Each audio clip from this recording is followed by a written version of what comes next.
What's up, guys? Spin Firearms here, and today we have an awesome topic that I think is rarely touched on, but I always get questions about it. So I just wanted to basically sum it up all in this tabletop video now.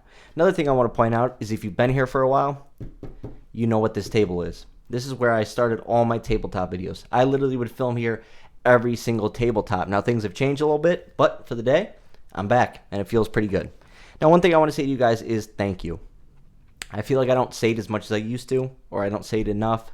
I really enjoy meeting you guys, talking to you guys, meeting people at local ranges who recognize me from YouTube. It's not about being a star or an influencer. No, I love firearms. Anyone who loves firearms, you and I are buddies. Like, it just is what it is. I'm a decent dude who just likes firearms and plumbing. That's it. And when it comes to that, I just want to say thank you for basically helping me with my dreams. I never knew what I wanted to do in life. I love plumbing. If anyone wants to make good money, be licensed in 4 years, making six figures, become a plumber. Become an apprentice, get your license, and in 4 years you won't have any college debt, and you'll be making over six figures and can take care of your family. And especially with overtime, you can make an absolute boatload. So I definitely recommend plumbing for anyone who's involved. And if you don't want to mess around with feces and stuff like that, you can be a new construction plumber like I am. And then you can learn some stuff, side jobs. I mean, it's awesome. It's an awesome gig. But on top of that, I love firearms. And it's a true hobby of mine, a true passion. And you guys have honestly been really helping me with somewhat making my dreams come true. And eventually, I do plan on doing this full time with your guys' support. So I just want to say thank you. Not quite there yet, but we will be pretty dang soon, hopefully. Now, let's get into the video topic today. We're going to be talking about conversion barrels. Now, obviously, we have all safety checked firearms on the table. Everything is unloaded and safety checked prior to the video. You never have to worry about me having a loaded firearm on this table, right? Now, what do we have in front of me? Two firearms in 40 Smith & Wesson, right? Up top, these are all 9mm. The difference, these can only stay 9mm. Now, for the Glock 26, you can get a 22 long rifle conversion kit from Advantage Arms, so you can make 22 long rifle. In this case, I have 40 Smith & Wesson. I can turn it into 9mm. I can turn it into 357 SIG, one of my favorite rounds, and I can do 22 long rifle. With my shield right here, I can have a 40 Smith & Wesson, 357 SIG, as well as 9mm. So why would anyone buy 9mm? Well, 95 to 98% of all semi-automatic polymer striker fire pistols are 9mm. It just is what it is today. Everyone is babies. Everyone hates recoil. No one thinks the extra amount of power, speed, velocity, foot-pound energy makes any difference. For me, I do. I truly do believe that. Because of a story I may have already told on a previous video. I know I have, but I don't know if it came out yet. Trust me, power matters. I know someone who had to dump a Glock 27. It was actually her backup service weapon. She had to dump 8 rounds before the person stopped stabbing her. She hit all 8 times at point-blank range. If she had my Glock 26 right here, would she have survived? If it took 8 rounds of 40, and they were consecutive, boom, boom, boom, boom, boom, at point blank range, would 10 plus 1 of 9 do the same? So that's what always plays in the back of my head. That story is told in my other video. It's going to be in the video about should you ever carry a backup, and that's actually a great topic as well. So 40 and 357 SIG are two of my favorite rounds. They're very versatile. You can get away with carrying 40 with some hard cast in majority of the places in our country and be able to defend yourself against bears, humans, literally everything, right? You want 10mm for the woods, but if all you have is a 40, you can carry some hard cast in it and it'll do the job most of the time, right? I'm not guaranteeing anything, right? But on a person, 40 is a great way to go, right? So what do we have right here? This is a Glock 27 and 40, but you notice that?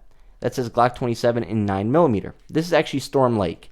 It's a bummer because Storm Lake went out of business and they made awesome conversion barrels. Now, there's a couple parts to conversion barrels. One, obviously, you need the barrel. Here's my regular barrel that I use. I like KKM Precision for 40 Smith & Wesson Glocks because it has a fully supported chamber versus Glock has a semi-supported chamber in their 40 Smith & Wesson, but every other caliber, even 10mm, is fully supported chamber, so I don't really get it. But this is my 40 barrel right here. Love KKM Precision. Flawless. And that's what I want to talk about, right? That's in 9. And then right here we have a 40 shield, but it's in 357 SIG. And this is my work carry. Now, why do I carry in 357 SIG? Why didn't I convert it to 9? Why didn't I just buy the 9?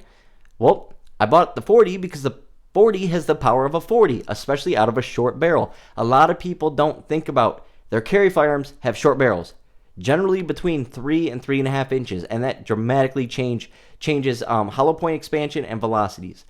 I like when I'm only, when I need something light, thin, and small, I'm going to carry some extra power. So that's why I went with 357 SIG, because it has amazing ballistics, especially out of a short barrel compared to something like a P365 with such a short barrel. So why convert it in the first place? Well, I wanted a 357 SIG because I love that round. I think it's a little bit more tamer than 40, if that makes sense. A little bit more tame, than 40. But at the same time, just the ballistics are unreal, and that smaller projectile moves faster, and so on. And then here, why would you convert it? Well, I wouldn't. I keep my 27s as a 9mm, and my 26s, or my 27s as a 40, my 26s as a 9. I don't really convert unless I have to. In this case, I used a Rem Sport barrel. This, like I said, is Storm Lake, and this regular barrel is a KKM Precision. That's the other thing I wanted to touch on, right? You now have the barrel part. Make sure you order a good barrel. Don't go with Lone Wolf. I've heard a lot of good things about Lone Wolf, but my experiences have been bad. So that I just got to put out from my experience. You may have great experiences, so that's fine. Mine is do not go with Lone Wolf. Go with KKM.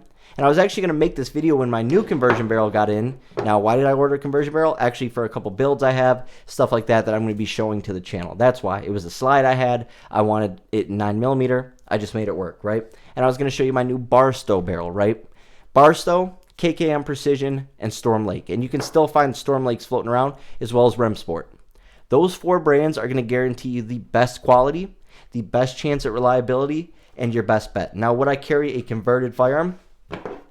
Obviously, I do. But I also test my firearms. If you ever convert your firearm, I want to see you guys put at least 250 rounds to it. Bare none. Minimum.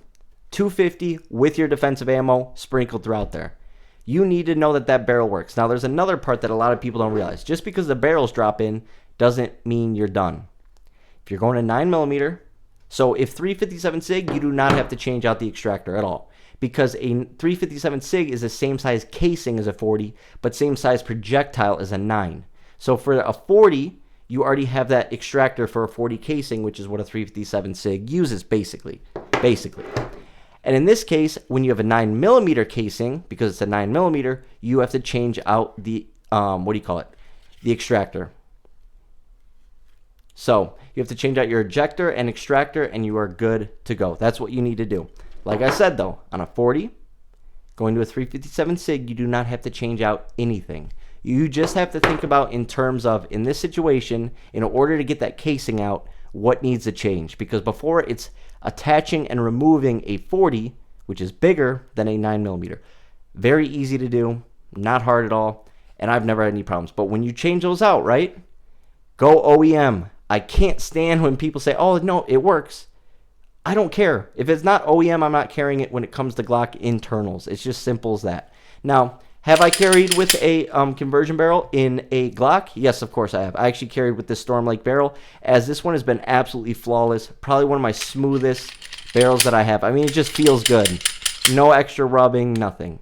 But do I recommend it? No, I don't. If you can just buy a 40 and carry the 40, do that. If you just want a 9mm, buy a 9mm. But I also do recommend being able to be versatile.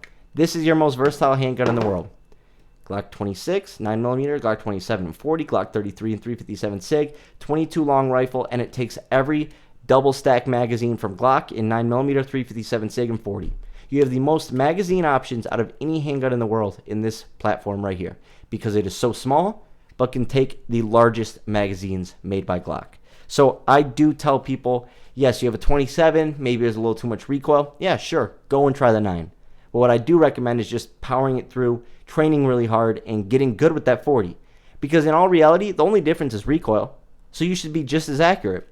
Your trigger pull should be the same every time. You shouldn't be dipping. The dipping is what's throwing your shots. Recoil is manageable, and you can learn that. It's really getting used to that trigger pull. But hope you guys enjoyed the video. Thanks for watching.